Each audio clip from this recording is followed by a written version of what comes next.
पिता ने पाला, बच्चे को पोसा। गुरु ने प्रभु के द्वार जाने का मार्ग दिखाया, संस्कार दिया, विद्या दी। तब वो बालक पूर्णतः वैष्णव रूप में आया। लेकिन वो कब आया? गुरु की कृपा दृष्टि माता पिता पर रही है। गुरु की दृष्टि माता पिता पर रही है, तभी इस मृत्यु लोक का मानवी का जन्म हुआ है। और वो भी कृपा भगवंत की रही है, वो भी कृपा भगवंत की रही है, तभी इस धरती पर हमारा भरण पोषण होता है। ये परस्पर एक दूसरे का स्वावलंबी है। वैसे ही नाभाजी ने क्या कहा? भक्त भक्ति, भगवंत और गुरु। देखो, भक्त की महिमा कब बढ़ेगी? वो भक्ति करेगा तब। भक्त की महिमा कब बढ़ेगी? आप सब लोग भक्त तो है, लेकिन समझो आप भक्ति कुछ नहीं कर सकते, भगवान का स्मरण नहीं करते, भगवान का शरण नहीं लेते, तो क्या आप सच्ची तरह से भक्त हो जाओगे क्या? नहीं। भक्त की सच्ची पता तभी चल पाएगा कि वो भक्ति का आश्रित होगा। और भक्ति का भी ऐसा ही कुछ है। भक्ति की सच्ची परिभाषा जाननी हो तो भक्ति की शरण में जाना पड़ेगा। इस तरह जो छोटा बच्चा है, जो जिसने जन्म दिया है माता पिता ने, वो कैसा है वो जानने के लिए अपने गुरु के शरण में जाना पड़ेगा। और यहां पर क्या है?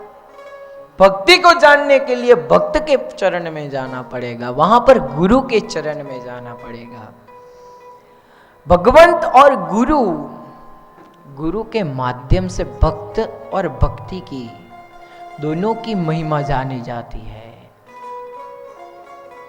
इस तरफ भगवान है, इस तरफ गुरु भक्ति और भक्त है। गुरु भक्त और भक्ति दोनों को लेके भगवान के पास जाता है। वहां पर भी कुछ ऐसा ही है भाव। माता पिता गुरु प्रभु की बानी, वहां पर भी कुछ ऐसा भाव है कि जन्म होता है आपका, भरण पोषण करते हैं आपके पिता, भगवान के द्वारा आप स्वसंचालित हो जाते हो, गुरु के शरण में जाते हो। और गुरु ही माता पिता और जो संतान होता है उसको लेके भगवान के चरण में जाते हैं। यहां पर क्या हुआ? गुरु भक्त और भक्ति को दोनों को लेके साथ में जाएगा। तीनों हो गए, इस तरफ गुरु हो गए, भक्ति हो गई और भक्त भी हो गया। वहां पर कौन है? गुरु है और माता पिता है। गुरु यहां से भक्त और भक्ति दोनों को लेके सीधा भगवान के चरण में जाएगा। और वैसे ही गोस्वामी जी ने लिखा ना, तो वहां पर ही गुरु माता पिता सहित लेके भगवंत के चरण में जाएंगे। इसीलिए बोला ना गीता में 4:16, किम कर्मेति कवयोत्र मोहिता। भगवान बोलते मैं मेरे कर्म से विद्वानों का दिल चुरा लेता हूं, मैं मेरे कर्म से ऐसे महान संतों का हृदयस्थ हो जाता हूं, उनको पिघाल देता हूं, ऐसा मेरा कर्म है।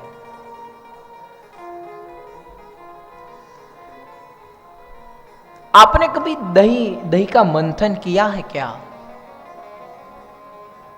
दही तो हर घर में होगा ही। इसमें से माखन निकालना है, माखन निकालना है हमको, तो वो कैसे निकलेगा? आप बोलोगे दही लेकर माखन बाहर आ जा, माखन बाहर आ जा, माखन बाहर आ जा, माखन बाहर आ जा, तो क्या माखन बाहर आएगा? नहीं भक्त, बाहर नहीं आएगा। पूर्णतः दही के अंदर से माखन निकालना है तो उसी के अंदर कुछ जल की आवश्यकता रहेगी। कुछ जल अंदर जाएगा, कुछ समय यांतर, समय के बाद कुछ जल अंदर माखन के अंदर, दही के अंदर जाएगा और उसका मंथन किया जाएगा। तभी हमको जो चाहिए माखन, उसकी प्राप्ति हो जाएगी। क्यों? हमारे हृदय के अंदर, हमारे मन के अंदर माया भी है और मायापति भी है। हमारे मन के अंदर, हमारे हृदयस्थ माया भी है और मायापति भी है। हमको माया को टालना है और मायापति को निकालना है। दही के अंदर से मंथन करने के लिए कुछ जल की आवश्यकता रहेगी आपको। और जब आप मंथन करने लगोगे ना, तब बीच बीच में पानी डालोगे समय के बाद, तब माखन तैर के बाहर आ जाएगा, ऊपर आ जाएगा, ऊपर हिस्से में आ जाएगा।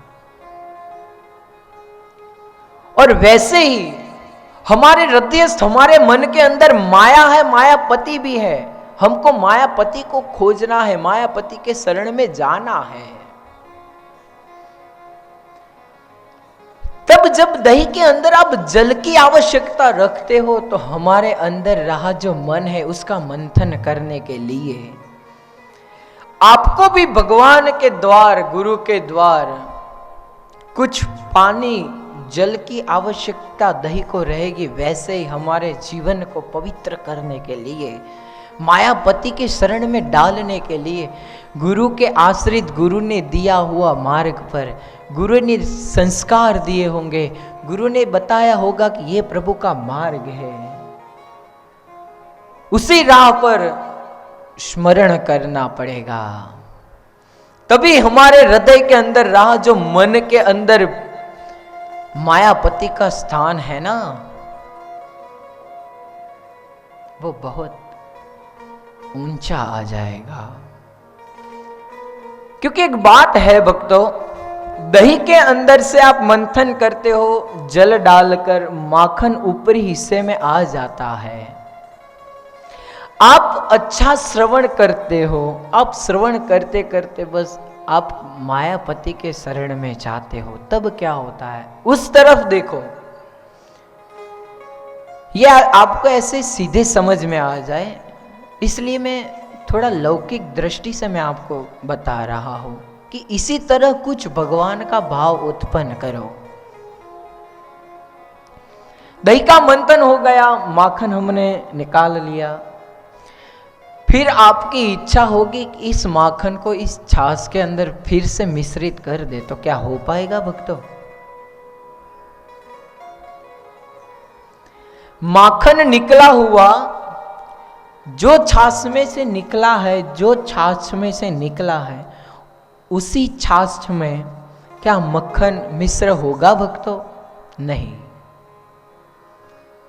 जितना भी आप उसको टालोगे, माखन नहीं निकलेगा। क्यों? जिसमें से आपने बहुत बड़ा मंथन किया है, तभी उसकी प्राप्ति हुई है। वैसे ही भक्तों, हमारे जीवन के अंदर पूर्णतः सद्गुरु रूपी एक श्रवण का आश्रय ले लेंगे ना, तब भक्तों बाद में कोई इच्छा नहीं रहेगी। इसीलिए एक बूंद जो मिल जाए मन की कली खिल जाए,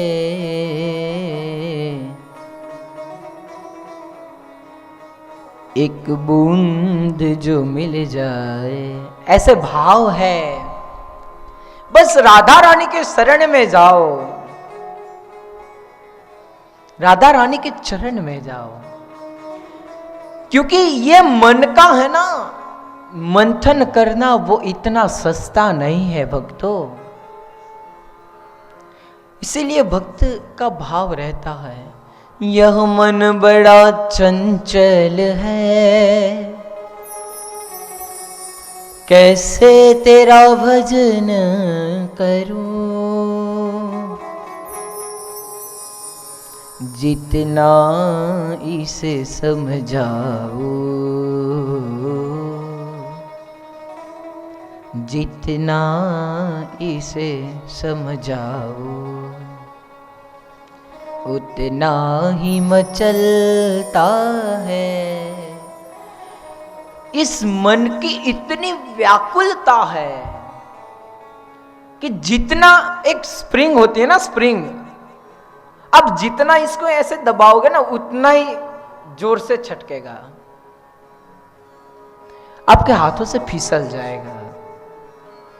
वैसे ही मन का मंथन करना है। मन का मंथन कैसे होगा? राधा रानी के चरण में जाना पड़ेगा, राधा जी के चरण का आश्रित होना पड़ेगा। आओ एक पद राधा जी के अनुरूप हमारे मन की व्याकुलता तो कम करे, ऐसा पद लेते हैं। श्यामा तेरे चरणों की गर धूल जो मिल जाए, श्यामा तेरे चरणों की गर धूल जो मिल जाए। श्यामा कौन का नाम है? किनका नाम है श्यामा? रास रासेश्वरी वृषभानु सुता राधे का है।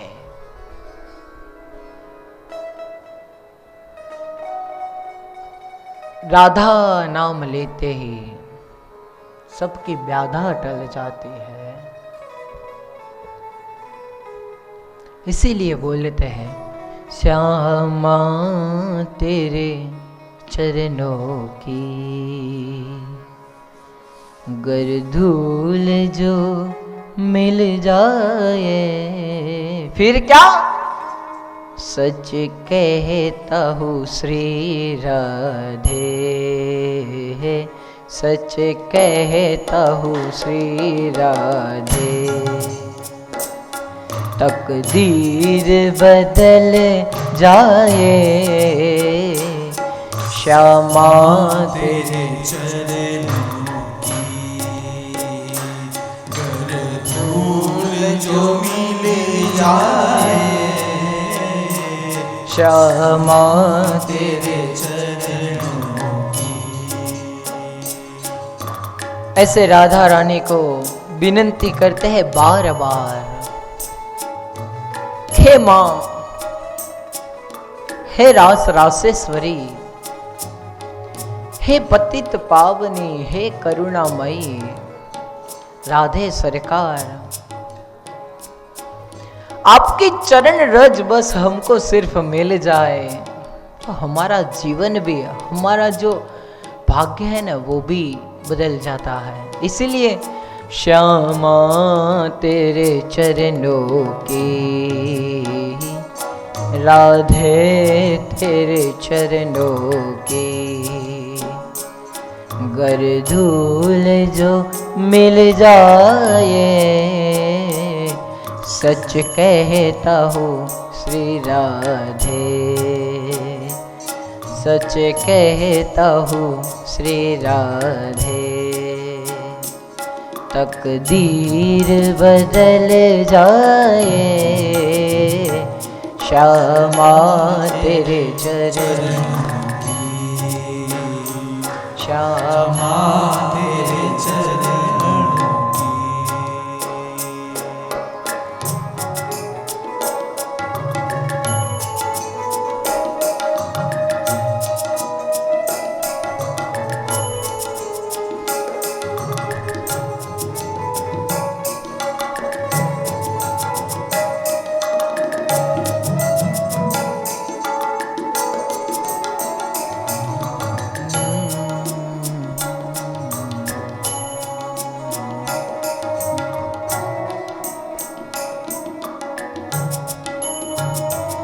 राधे तेरी कृपा तो दिन रात बरसती है। राधे तेरी बातों दिन रात बरसती है। राधे तेरी कृपा तो दिन रात बरसती है। राधे तेरी बातों दिन रात बरसती है। एक बूंद जो मिल जाए, एक बूंद जो मिल जाए, मन की कली खिल जाए। क्षमा तेरे चरणों की,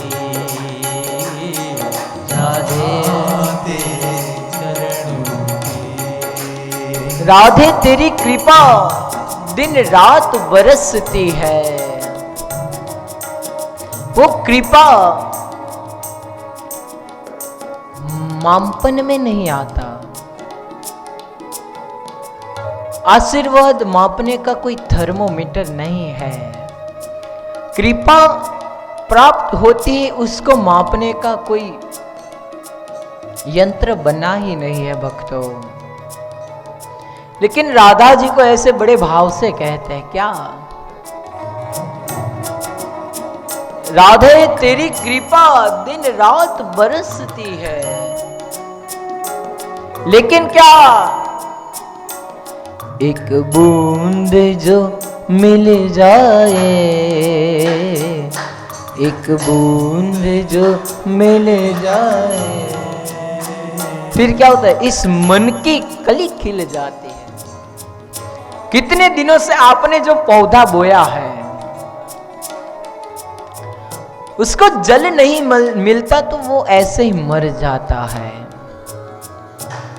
वैसे भक्त हमको मात्र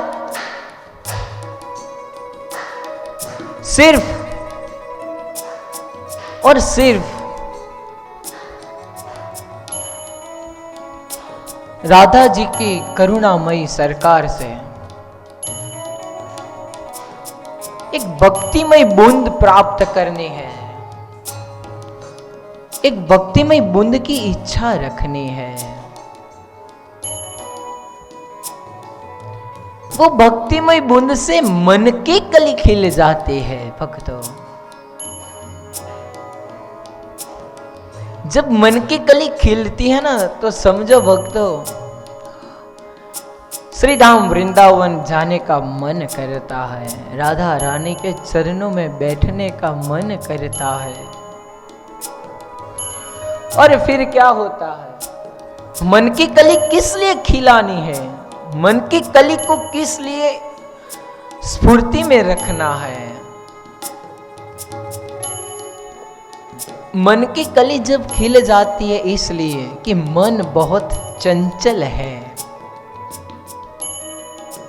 इसलिए यह मन बड़ा चंचल है,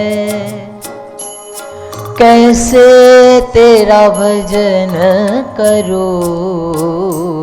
यह मन बड़ा चंचल है, कैसे तेरा भजन करूं। यह मन बड़ा चंचल है, कैसे तेरा भजन करो। मन बड़ा चंचल है, कैसे तेरा भजन करूं। जितना इसे समझाओ, जितना इसे समझाओ, उतना ही मचलता है। क्षमा तेरे चरणों की, राधे यह मन चंचल अस्ति। हमारा मन का स्वभाव बहुत चंचल है, इसलिए मैंने कल बोला था मन को कहो न कीजिए। संत कबीर जी बोलते हैं मन जहां तहां ले जाए, लेकिन मन को ऐसा मारिए जो चूर चूर हो जाए। इसीलिए राधा जी को हम प्रार्थना करते हैं, यह मन बड़ा चंचल है, कैसे तेरा भजन करूं। यह मन बड़ा चंचल है, कैसे तेरा भजन करूं। जितना इसे समझाओ, जितना इसे उतना ही मचलता है श्यामा तेरे चरणों की साथ चरणों श्यामा तेरे चरणों की, राधे तेरे चरणों की, श्यामा तेरे चरणों की, राधे तेरे चरणों की।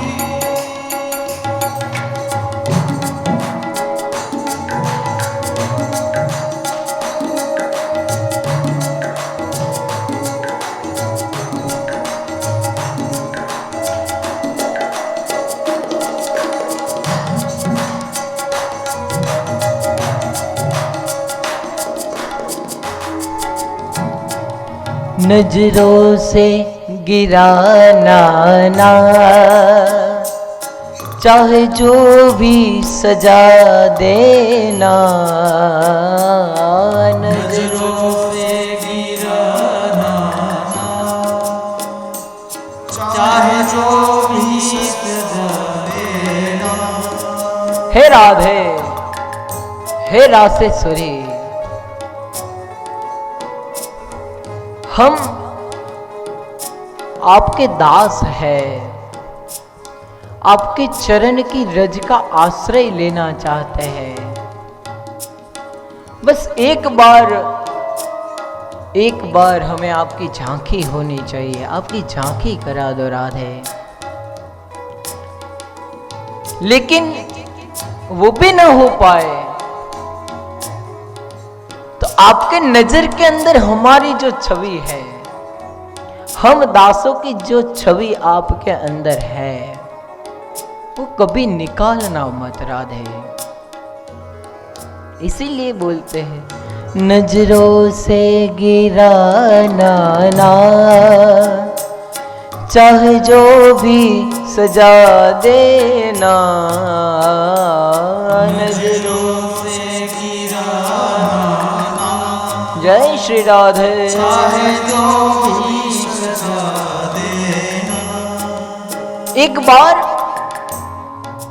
आपका लौकिक भाव से देखो,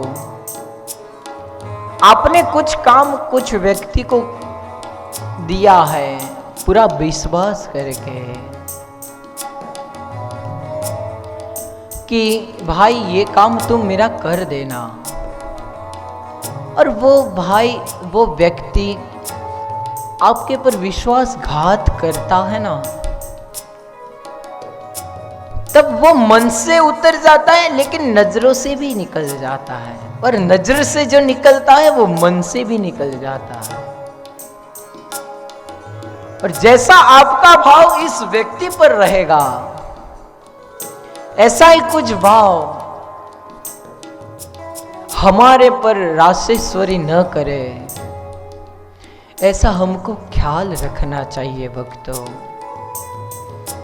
क्योंकि हम तो उनकी शरण में जा बैठने की चेष्टा करते हैं भक्तों, उनके चरण में आश्रित होने की इच्छा करते हैं, और वो जो बोले हैं कि बस प्रभु का स्मरण करो, कीर्तन करो, अगर वो पूरे विश्वास रखकर हम पर इतनी कृपा की है तो हम उनका भजन स्मरण नहीं करेंगे तो वो भी नजर से निकाल देंगे भक्तों। इसीलिए नजर से गिरना नहीं है, तभी राधा जी को प्रार्थना करने, क्या नजरों से गिराना ना, चाहे जो भी सजा देना, नजरों से गिराना ना, जय श्री राम, चाहे जो भी सजा देना, नजरों से जो गिर जाए, नजरों से जो गिर जाए, नजरों से जो गिर जाए, नजरों से जो गिर जाए, मुश्किल ही संभल पाए, श्यामा तेरे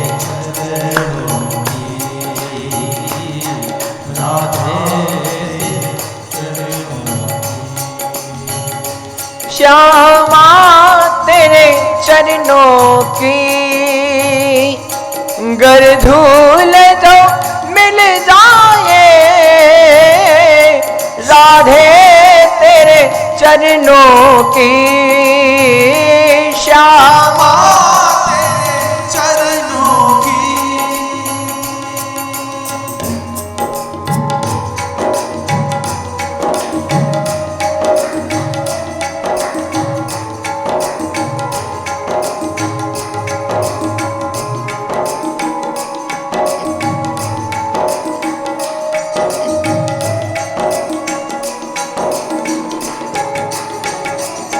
राधे इस जीवन की बस एक तमन्ना है,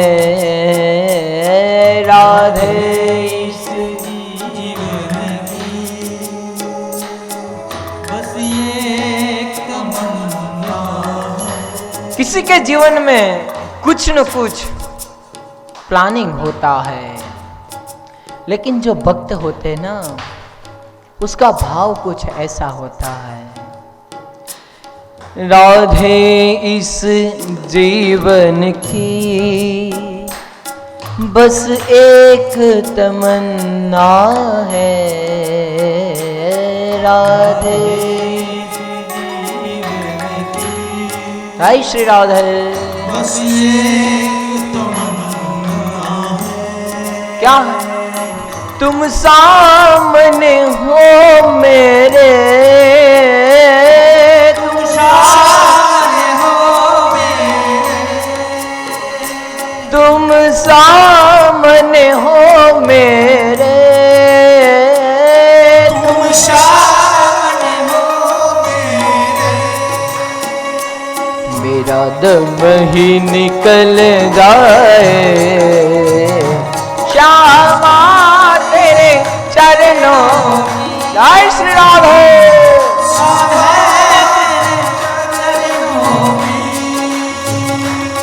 गर धूल जो मिल जाए, गर धूल जो मिल जाए, सच कहता हूँ श्री राधे, सच कहता हूँ श्री राधे, तकदीर बदल जाए, राधे तेरे चरणों की, श्यामा तेरे चरणों की, राधे चरणों की, श्यामा तेरे चरणों की, जय जय राधा रमण हरि बोल, जय जय राधा रमण हरि बोल, जय जय राधा रमण हरि बोल,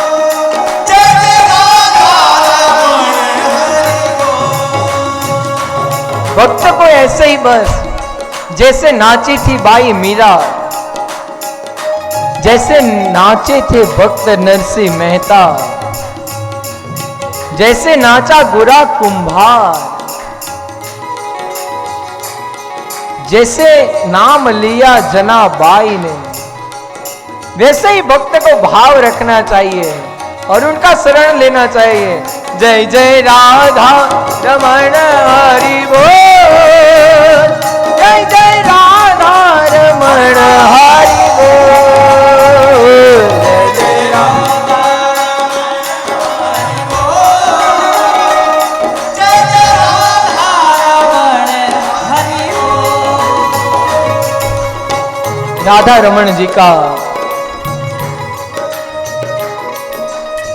स्मरण और शरण, जो सच्चे प्रेमी संत होते हैं ना, उनसे ही मालूम पड़ता है कि भक्त का भाव ये है। भक्त कहते किसको है?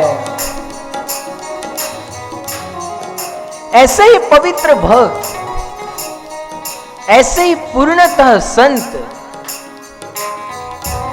गुरुवर रामानुजाचार्य, जो चतुर संप्रदाय है, जो हमारे युग धर्म के पूर्ण रूप से जो चतुर संप्रदाय की रचना हुई है, वो चतुर संप्रदाय क्या है? कौन से संप्रदाय के कौन महंत है, कौन वैष्णव आचार्य है, वो किसी ने रचाया नहीं है, वो स्वयं ब्रह्मा जी कृत है, ब्रह्मा जी के आश्रय से हुए हैं चतुर संप्रदाय। वो कौन से संप्रदाय है? एक श्री रामानुज संप्रदाय रामानंदाचार्य जी द्वारा रचा है, दूसरा है विष्णु स्वामी जी, तीसरा है मध्वाचार्य जी, और चौथा है निम्बार्काचार्य जी। ये जो चतुर संप्रदाय है, उसी संप्रदाय आधारित जो भक्त ने आश्रय लिया जिस संप्रदाय का, जिस भाव में डूबे, ऐसे परम गुरु रामानंदाचार्य जी, और इनके ही बड़े भाग से उनके वहां ही गुरु की आज्ञा लेकर जो भक्त प्रकट हुए, उनका स्मरण कल मैं करूंगा। और वो भक्त कैसा था, जो हमने अविरत 2 दिन से बता रहा हूं। भक्त, गुरु और संत क्या है? ऐसा भक्त है जो रामानंदाचार्य जी का पूर्णतः आज्ञांकित है। गुरु की आज्ञा लेकर ही उन्होंने कैसे प्रकट हुए धराधाम पर, गुरु के आज्ञा लेकर ही उन्होंने क्या क्या किया, वो सब मैं आपको कल बताऊंगा।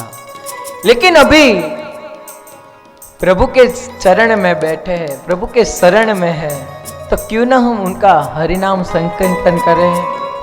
जय हो।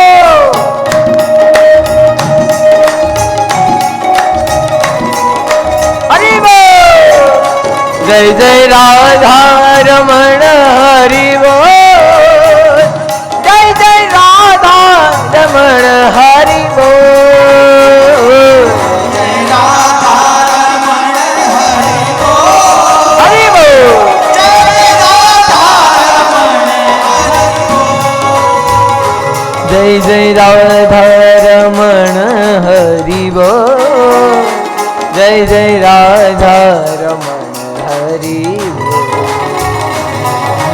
राधा रमण